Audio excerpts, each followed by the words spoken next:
All right, so now I need to recreate this curve. Instead of going through all the trouble of actually recreating it, what I want to do instead is come down here and do a create mirror.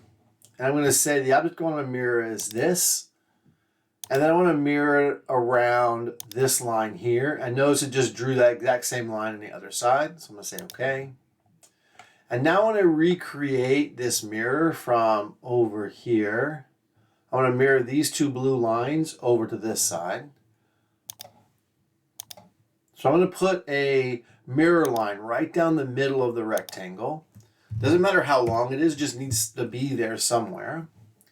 And then I'm going to create a mirror again. And now I'm going to click on both of these blue lines. And I'm going to click on this mirror line.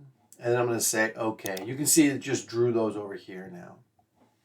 All right, now what I want to do is I want to do what's called embossing. And embossing is really cool because it takes a shape and it wraps it onto a cylinder or onto a curve, which is exactly what we want to do here. So we're going to do finish sketch. And then we're going to come over here to create and emboss. And we're going to take this and we're going to say we want to emboss this, this, and this. We want that shape. And we go to home real quick so we can see what's happening. And we want to do the faces we're going to emboss on are right there. And you can see what it's doing is it's actually creating a curved propeller onto that face that has that same shape. Now, what we want to do now is we want to actually tip the angle of this propeller. So for that one, we want rotation angle. And we're going to use a rotation angle that's equal to the angle. So AN, enter. That's that blade angle we chose. And we just say, okay here. And now we've got a little blade. Oh, we made a mistake. So let me right click on the emboss and do edit feature.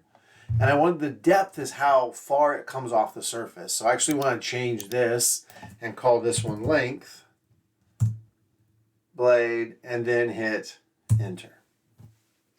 And just like that, you can see we've created a really cool blade. So we've got this little curve to it. It's going to grab the water and sweep it down. So that looks pretty awesome. And we look at it from this side, it's got a similar curvature to this. So it's like a bigger circle out to here. So everything looks really good. Now we need to create that. Oh, let's test something out first. So let's go to modify and parameters. And if this works fine, we should be able to change this. Let's change this 20 millimeters to 5 millimeters, something a really small blade length. And let's make this really steep at like, I don't know, 55 millimeters. And then click OK. And you can see what it did. It made it steeper and it made it shorter. So it's working now. So everything is modeling. And every time we do something big from here on out, we'll go back and test this to make sure that it's changing and everything is keeping up with it. So that in the end, we can be able to change the propeller length and angle and just easily print out multiple versions of stuff. All right, next thing we want to do is we want to repeat this around the propeller 3 times. So to do that, we're going to do create, pattern, circular pattern. And if we try and click on it now, we get the whole propeller, but we don't want to repeat the whole propeller. We just want to repeat part of it, the features. So click on features here. And that allows us to only click on just this one thing, which is the blade. And the axis we're going to go around is this green central axis. And you can see already it's going to design 3 of them for us. So we can increase the number here, but let's keep it to 3 so that we can have data that we can compare with each other. And click OK. Awesome. So now we've got it. We've got a huge angle here, and we've got a short blade. So now that we've done that, let's just make sure that we're still working. So I'm going to go modify, and I'm going to change my parameters.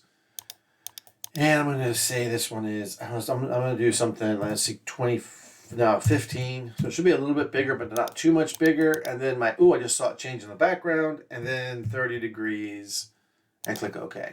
And yeah, everything is still working. It's still creating new propellers for us instantaneously. Awesome. So hey, that's the second video on creating a propeller. The propeller is ready to go. We could do a little more work on it, but we're not going to. I think this looks fantastic. Awesome. Hit back to the home button. At this point, we need to build the housing that's going to go around the propeller to keep it from getting chopped up and stuff and hit things, as well as cutting fingers, because that's important as well. And we'll do that in the next video. Thanks, everybody. Keep it up.